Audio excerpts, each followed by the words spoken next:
উহুদের প্রান্তে মার খেলেন, বদরের প্রান্তে মার খেলেন। খালি মারি নয়, নিজের জন্মভূমি ত্যাগ করে মক্কা ছেড়ে মদিনার পথে গেলেন। যাই নাই? কথা বলেন, গিয়েছে না যায় না?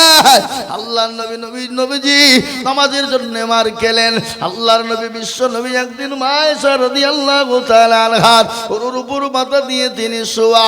নবী বলেন, আয়েশা এটা কোন টাইম বলো? বলে, নবী গো এটা হলো আসরের টাইম গো হাবিবুল্লাহ। বলে, তাই নাকি? বলে, হ্যাঁ। আমার একবার মসজিদে নববীর দিকে মাথাটা উঠিয়ে দাও।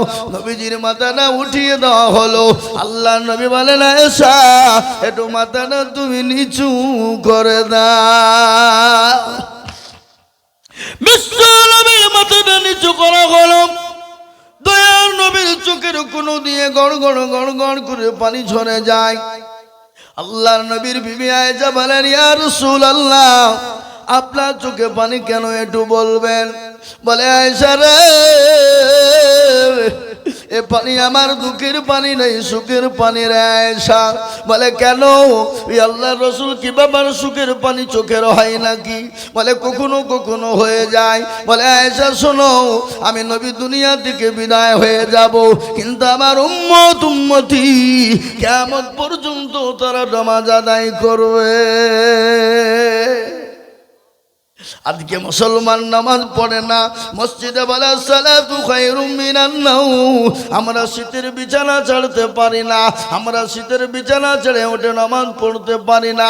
আল্লাহ বলে, ওই ব্যক্তি আমার কাছে প্রিয় যারা শীতকে অপেক্ষা করে, গরমকে অপেক্ষা করে, আমার ডাকে সাড়া দিয়ে ঠান্ডা পানি দিয়ে ওযু বানিয়ে নেবে। ওযু বানানোর পরে আমার কাছে 2 রাকাত নামাজ পড়ে হাতটা তুলে দেবে। আমি আল্লাহ আমার ওই বান্দা বান্দির দোয়াকে আমি আল্লাহ মঞ্জুর করে নেব। যারা বলুন সুবহানাল্লাহ। ও মুসলমান গো, আল্লাহ নবী বলেন, আয়েশা গো এই নামাজের জন্য আমি রাসূল কত মার খেলাম, কত অত্যাচার সহ্য করলাম, কত জুলুম হলো তুমি জানো? আমার উপর স্টিম রুলার চলেছে। আল্লাহ বলেন, ওগো নবী আপনাকে মক্কার জমিনে থাকতে হবে না। ওগো দয়ার রাসূল আপনি মক্কা ছেড়ে মদিনার পথে চলে যান। এবার প্যারা নবী মক্কা ছেড়ে মদিনার পথে গিয়েছে না যায় নাই? জোরে বলুন, গিয়েছে না যায় নাই? গজল আছে না? আজ নবী গো আমার বানায়া বাজার শুয়ে আছে সোনার মদিনায়। আজ নবী গো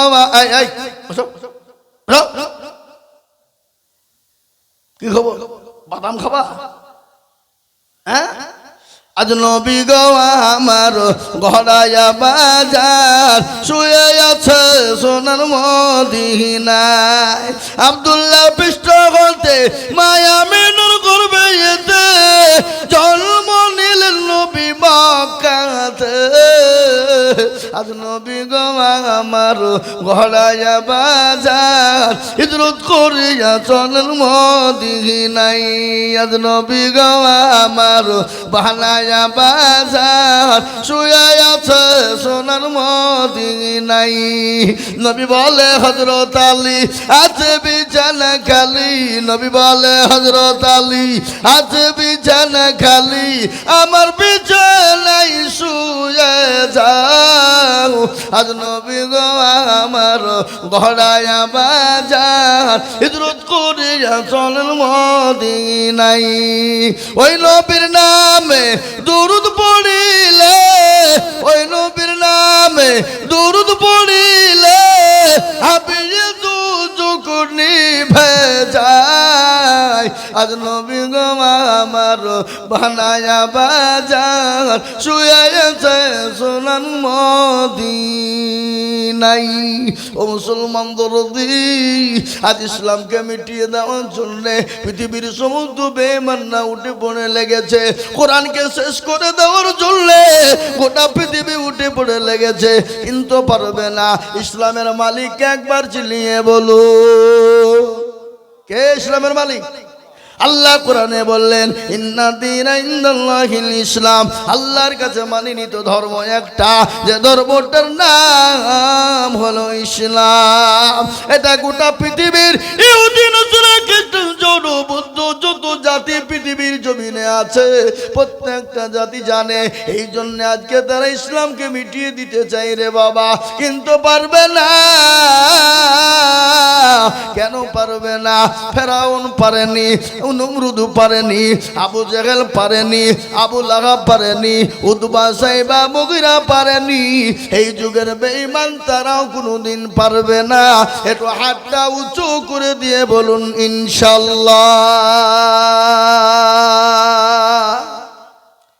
অনেকে তুলল না, আর তুলছে, বলছে যে তুললি বিপদ। এ বাবা, তুললে বিপদ নয়। ওরা মনে করছে মৌলবি দেখতে পাবে না। এ বাবা, যেটা কেউ দেখে না সেটা দেখে কে? যেটা কেউ জানে না সেটা জানে কে? যেটা কেউ বুঝে না সেটা বুঝে কে? সবাই বলে আমি ভালো, আমি জানি কি আমার মনের গোপন খবর জানে আল্লাহজি। আলোতে আধারে নির্জনেতে কোথা কি করেছ তুমি সব জানে সে। তাগারি চোখে থেকে যাবে না পাখি, আমি জানি কি সকলকে ফাঁকি দেওয়া যাবে, আমার আল্লাহকে ফাঁকি দেওয়া যাবে না। সকলের সঙ্গে চালাকি চলবে, আমার আল্লাহর সঙ্গে চালাকি চলবে না। ওগো মুসলমান, যারা হাত তুললো তারা জিতে গেল, আর যারা তুললো না তারা ঠকে গেল। এই চাওয়ালা, বলো বলো, ওখানে বলো বলো বলো বলো। আর এক কাপ চা বেজবে না ওখানে। চলো, এখানে এখানে বক্তব্য চলছে, তুমি একটা চা বিক্রি করতে পেরেছে কিনা? চলো ওই বাইরে গিয়ে বসো। এ বাপ, ঝাউদিয়ার লোক বড় চালাক। এটা কি ঝাউদিয়া তো নাকি? হ্যাঁ, ঝাউদিয়ার লোক চালাক। কিরকম চালাক? বদনাই করে পানি নিয়ে মাঠে গেছে কি করতে? হ্যাঁ, পায়খানা করবো বলে। কিন্তু বাবুজি পায়খানা করতে গিয়ে বদনা দেখছে ফুটো পানি সব পড়েছে। বলছে আরে কালকে আজিজুল হক আসলো তাই ঠকাইতে পারলো না, তো বদনা ঠকিয়ে দিলে। তো দাঁড়া, কালকে কি করে ঠকাস আমি দেখবো। ও আবার তারপরের দিন বদনাই করে পানি নিয়ে যে বলছে আজকে আগে পানি খরচ করবো তারপরে পায়খানা ফিরবো। তো দেখি কি করে ঠকাস। এ বাবা, আজ ঠকলো না জিতল? আজ ঠকল। তো যারা হাত তুললো তারা জিতলো, আর যারা তুললো না তারা ঠকে গেল। তাই আমি আবার বলবো, ফেরাউন, নমরুদ, আবু জেহেল, আবু লাহাব যখন পারেনি, এই যুগের বেঈমানরা ইসলাম কোরআনকে মিটিয়ে দিতে পারবে না। একটু হাতটা তুলে বলি না রে তুমি নামিয়ে দেন। তার মধ্যেও কিছু লোক আধখান তুলে চাঁদখান তুলে শোনা। আল্লাহ এ দেখেন, কোরআন খুলুন, কোরআন বলে চলি ইয়াউমা নাখদিমু আলা আফওয়াহিহিম ওয়া তুকাল্লিমুনা আইদিহিম ওয়া তাশহাদু আরজুলুহুম বিমা কানু ইয়াকসিমুন। কিয়ামতের দিন জবানে তালা মেরে দেবে, কেউ কোনোদিন চিনতে পারবে না। কাল জবানে তালা মেরে দিয়ে হাতকে বলবে কোন কাজে মাই করেছিল, বলবে মাবুদ গো ওই ঝাউদিয়া মাদ্রাসার জালসায় আজিজুল হক বলেছিল কোরআনের প্রেমিক কারা, দ্বীনের প্রেমিক কারা, ইসলামের প্রেমিক কারা, হাতটা তুলো তারা। এই হাতটা তোলার কারণে জাহান্নামটা হারাম হয়ে যাবে, জান্নাতটা ওয়াজিব হয়ে যাবে, কবরের আযাবটা মাফ হয়ে যাবে। আর কবর তো বড় কঠিন, কবর বড় ভয়ঙ্কর, ঠিক না? এ বাবা, কবর কঠিন কিনা জোরে বলুন। আপনারা আমরা কোনোদিন দেখেছি কবরের অবস্থা কেমন? কিন্তু নবীর কথা সত্য না মিথ্যা? যারা বলুন সত্য না মিথ্যা? আল্লাহ রসুল বলেছে আমার উম্মতি যদি জানতো কবর কোন জায়গা, মানুষ মরে গেলে কোনোদিন মানুষকে রাখতো না রে যুবক। শোনে না ও তরুণ যুবকের দলেরা, আমি তোমাদেরকে বলবো কত যুবক চলে গেল কবরের খবর নাও। কবর তো প্রতিদিন ডাকে, জোরে বলুন ডাকে না? এই কবর ডাকে কি ডাকে না জোরে বলুন? প্রতিদিন কবরে ডাকে। কি বলেছে শুনলেন? কারো ভরসায় আছো রে তুমন, কিসের এত মায়া, এত সাদের বাড়ি তোমার ভেঙ্গে যাবে বাসা। ও তোর গনে যৌবন ফুরাইয়া যাবে, যৌবনে লাগবে ভাটি, ওই যে ডাকতেছে তোমায় কবরের মাটি। সন্ধ্যার আগে যেদিন ডুবিবে বেলা, সন্ধ্যার আগে যেদিন ডুবিবে বেলা, এক পলকে ভেঙ্গে যাবে তোমার রঙের মেলা। ও কারে তুমি ধমক দিবা, কার মাথায় ভাঙবা লাঠি, ওই যে ডাকতেছে তোমায় কবরের মাটি। খবর পেয়ে আসবে আত্মীয় স্বজন, তোমার চারি পাশে বসে তার করবে কান্দ। ও তোমায় সাজায় দেবে মনের মতো, সাজায় দেবে মনের মতো, কি সুন্দর পরিপাটি, ওই যে ডাকতেছে তোমায় কবরের মাটি। মুসলমান ও যুবকেরা, ও তরুণেরা, ও বাবাজি গো, খবরের খবর নিয়ে দেখো। মানুষ কি মারা যখন যায়, মানুষকে মাটি দিবা, এক সপ্তাহ পরে হাতের কুলি গালা খুলে খুলে খুলে খুলে পড়ে যাবে। 15 দিনের মাথায় মাথার চুল গালা আলাদা আলাদা হয়ে খুলে খুলে পড়বে। 20 দিনের মাথায় তোমার পেটটা ফুলে যাবে। 25 দিনের মাথায় তোমার পেটটা ফেটে যাবে রে যুবক, পেটটা ফেটে যাবে। 30 দিনের মাথায় খবর না, তোমার শরীরের মাংস বলতে কিছুই থাকবে না, পোকা দেখে নেবে। তোমার জন্য থাকবে কঙ্কাল, কঙ্কাল ছাড়া আর কিছুই পাবে না। কিন্তু বাসের খবর না, কিন্তু একটা বাস কিন্তু পচে না। কিসের এত গরম, কিসের টাকা বড়? ওই কবর অনেকের জন্ম দুঃখিনী মা শুয়ে আছে, অনেকের জন্ম দুঃখিনী বাপ শুয়ে আছে, অনেকের জন্ম দুঃখিনী মা, অনেকের বাপ কবরে শুয়ে শুয়ে বলছে আল্লাহ এমন কোন দরুদের বেটা হবে না, এমন কোন দরুদের বিটি হবে না। আজকে কবরের মধ্যে বড় আযাবের মধ্যে গ্রেফতার হয়ে গেছি। মাবুদ গো, কবর থেকে একটু বাঁচানোর জন্য এমন কোন সন্তান নাই, এমন কোন লাতিপতি নাই, এমন কোন আমার কলেজের সন্তান কন্যারা নাই, মেয়েরা নাই। আল্লাহ কবরের আযাব তো আর সহ্য করতে পারি না, কবর বড় কঠিন। ওই কবর থেকে বাঁচার জন্য আমি আপনাদের কাছে একটু হাত পেতে দেব বাবা।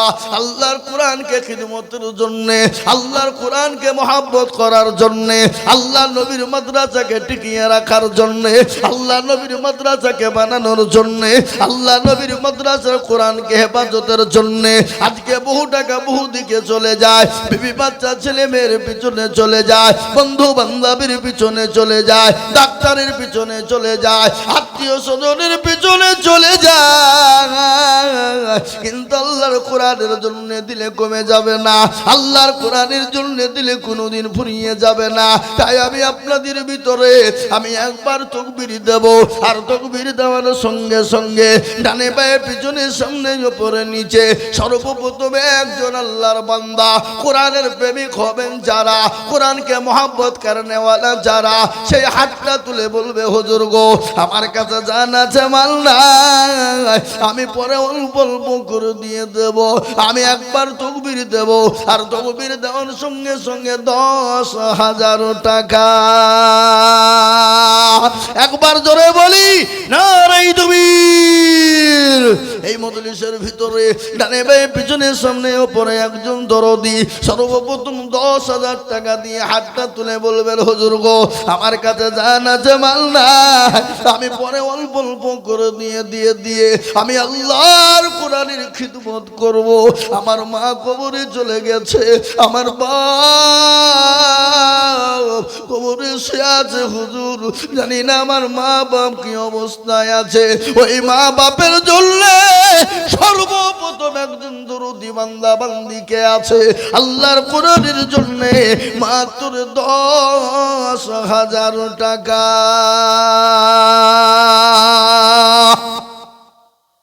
ইনশাআল্লাহ একজন দরদি এই মজলিসের ভিতরে ডানে বায়ে পিছনে সামনে উপরে নিচে সর্বপ্রথম আল্লাহর কোরআনের খিদমতের জন্য সর্বপ্রথম 10,000 দাউদিয়ার মাটিতে আজকে দেখতে চাই একজন দরদি মাত্র 10,000 টাকার দাতা। কি গো এই মজলিসের ভিতরে এমন কোনো আল্লাহর বান্দা বান্দি নাই, এমন কোনো নবীর প্রেমিক নাই, এমন কোনো কোরআনের মহব্বত কারণেওয়ালা নাই সর্বপ্রথম 10,000 টাকা দিয়ে বলবে হুজুর আমার কাছে জান আছে মাল নাই, আমি আল্লাহর কোরআনের জন্য 10,000 টাকা দেব, কিন্তু আমার কাছে জান আছে কিন্তু মাল নাই, আমি পরে অল্প অল্প করে দিয়ে শোধ করে দেব। তাই সর্বপ্রথম একজন দরদি হাত তুলে বলি আসেন বাপ একটু আসুন, মুসাফা করে কোনটা আল্লাহুম্মা আমিন দেখেন, আল্লাহুম্মা আমিন। এই দেখেন আল্লাহর বান্দা দুইজন, কই শামসুল বান্দা আসুন, আল্লাহুম্মা আমিন। এ দেখেন আমার ভাইজান তরুণ যুবক নওজোয়ান শামসুল ভাই, তিনি বলছেন আমি 10,000 টাকা। এই দেখেন আল্লাহ কি নাম বাপ? ফরমান মন্ডল। কোথা বাড়ি? এখানেই বাড়ি লিখেন। এই দেখেন 2 নম্বর হয়ে গেল। একবার চিলিয়ে বলি নারায়ে তাকবীর। আল্লাহর রফিনারা বান্দা 2 জন ছিল, এ 10 করে 2 জন দেখো মাদ্রাসাতে দিল, আরো 2 করে যাবে বান্দার কারণ দিও গো বান্দাকে তুমি সুখের জীবন। মনে বড় ছিল তার ছিল বড় আশা, 2 জনে 10 দিয়ে দেখো বানাবে মাদ্রাসা। 17 গাফারো তুমি মগো পাগো বাড়ি, আর আমি জানি কি তুমি গো করে দিও ভারী। এ আমি নওয়ামিল মাওলা সুম্মা আমিন, আর মদের দুমা কবুল করো আল্লাহুম্মা আমিন। নারে তাকবীর, জোরে বলেন নারে তাকবীর। আমি আপনাদের ভিতরে বলবো দেখেন 2 নম্বর হয়ে গেল। 3 নম্বর নবীর সুন্নতকে জিন্দা করনেওয়ালা আল্লাহর নবী বললেন মান তামাসসাকা বিসুন্নতি ইনদা ফাসাদি উম্মতি ফালাহু আজরু মিয়াতিন শাহীদি।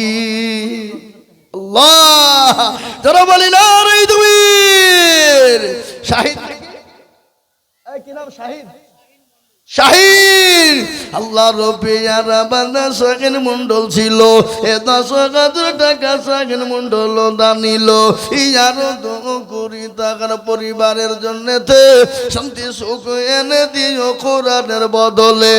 কিবা দুমা করি আমি করি গরব বালা, আল্লাহ তুমি দিও তাকে জান্নাতের বালা খানা। কি নাম গো? ওরে আল্লাহ কত বড় নাম গোয়া। আমার আব্বা মরহুম শমশের আলী মন্ডল এই মাদ্রাসার প্রতিষ্ঠার দিন থেকে বিনা পরিশ্রমিক মাদ্রাসায় খিদমত করে গেছেন। তিনি আজ আর আমাদের এই বাবা কে আপনার উঠলেন কেন? এই যে উঠে ধরে নিলেন তো 1000 টাকা লিলি। হ্যাঁ জি, আর আমাদের মধ্যে নেই এই কিঞ্চিত দানের জন্যে। আল্লাহু আকবার, আল্লাহু আকবার। ওনার সন্তান দিয়েছে, কি নাম? ইতি তাহের, হতভাগা সন্তান ডাক্তার আহসান আলী মন্ডল। কোন দিকে? 5000, আর 5000 টাকা পরে দেবেন। বলেন ইনশাল্লাহ, বলেন ইনশাল্লাহ। তো 1000 টাকা লিখেন, এদের 5000 নগদ আর 5000 টাকা বাকি। একবার জোরে বলি না যোগ্য বাপের যোগ্য ছেলে এখানেতে ছিল, আর বাপের ও কথা ছেলের মনে হয়ে গেল। আহার এ দরদের বাপ আছে কবরেতে, আর ধারিয়া নিজ তুমি ছেলের দানেতে। এরকম ছেলে যদি আরো হইত, এ বাপের ও কথা ছেলের মনে পড়ে যেত। এ কিবা তুম করি তাহার পিতারও কারণ, আর পিতাকে কবরে দিও সুখের জীবন। আমিনু আমিনু মাওলা সুম্মা আমিনু। আর মদের দোয়া কবুল করো আল্লাহুম্মা আমিন। কেন হাই খাপা এ মুর্শিদ কোনটা আপনি? হ্যাঁ দেখেছেন, এদিকে আসেন আপনি। মুসাফা করি গো, আশ্চর্য লোক। এখন 10,000 টাকা চলছে, আপনি 2000 দিলেন কেন? না, তো 1000 টাকা দিতে হবে। দেখ 5000 দিন, লিখেন লিখেন 5000 লিখেন। মুর্শিদ ভাই 5000 টাকা দাতা ইনশাল্লাহ দিবে ইনশাল্লাহ। এবার